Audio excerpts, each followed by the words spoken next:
Welcome to our Spotlight segment. Tonight, we're going to look at a shooting guard that's in career best form. We're talking about Portland's CJ McCollum. Drafted in 2013 as the first round pick, taken 10th by the Portland Trailblazers, CJ McCollum has become a key player as he and Damian Lillard pushed his Trailblazers for a playoff spot.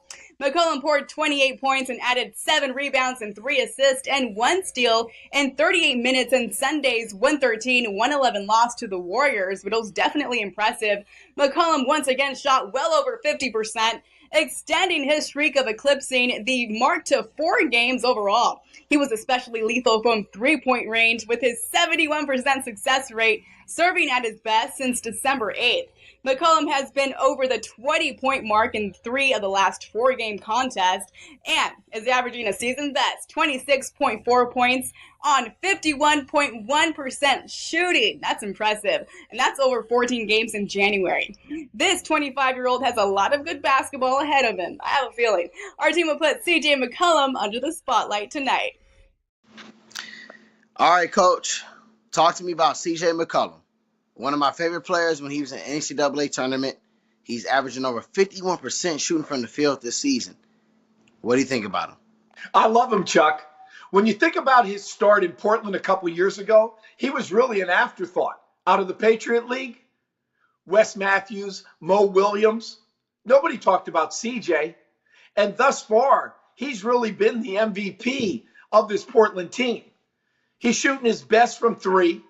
And when good teams run him off the line, he's a lethal assassin with that deadly mid-range.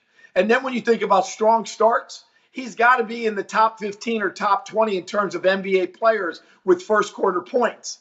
And then when you throw in the clutch gene, when you look at some of these games, he's hit some timely big-time threes that were daggers.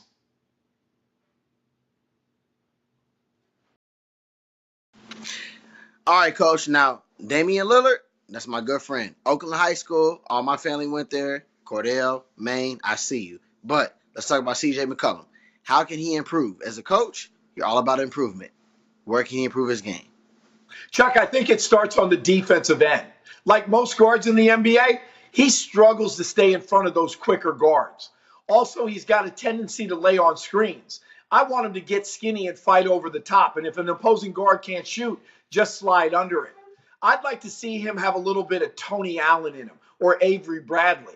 That really puts him on a pedestal as an elite two-way player.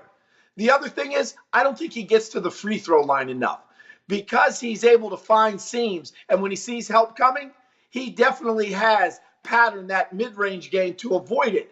But sometimes you need those freebies. I want him to be a little bit more aggressive.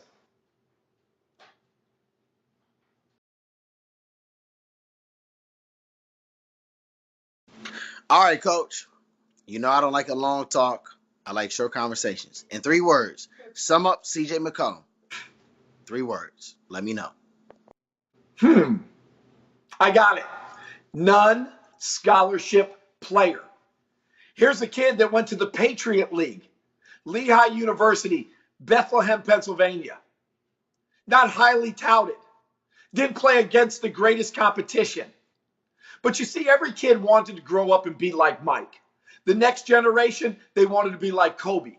This generation, everybody wants to be like LeBron or Steph Curry. Those are once-in-a-lifetime guys. There are millions of players like CJ in college, in high school, and AAU.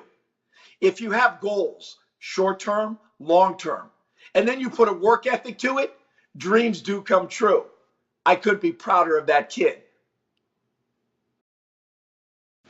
All right, Coach. Portland Trailblazers. We know Nike is out there in Oregon. You know I love some Jordans because I'm from Chicago. What can the Portland Trailblazers do to make it to the playoffs? They're fighting for an 8 seed, 7 seed. How can they get in the playoffs and compete for a chance to go to the finals? Let me know, Coach.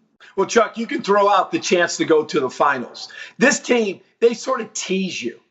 They go out and they manhandle the Cavs, and then they come back and they lose to Orlando. Very inconsistent. And I think they've had some of the worst defense all season long in the NBA. And then you add to the fact that their free agents really haven't lived up to their billing. Now, I know Al Farouk Aminu has been hurt, and I think he's been the glue to that defense when he's on the court. And lately they're getting better. But Evan Turner's been a bust. 4 years, $70 million. He was brought in to take pressure off Dame and CJ. He hasn't lived up to the billing either.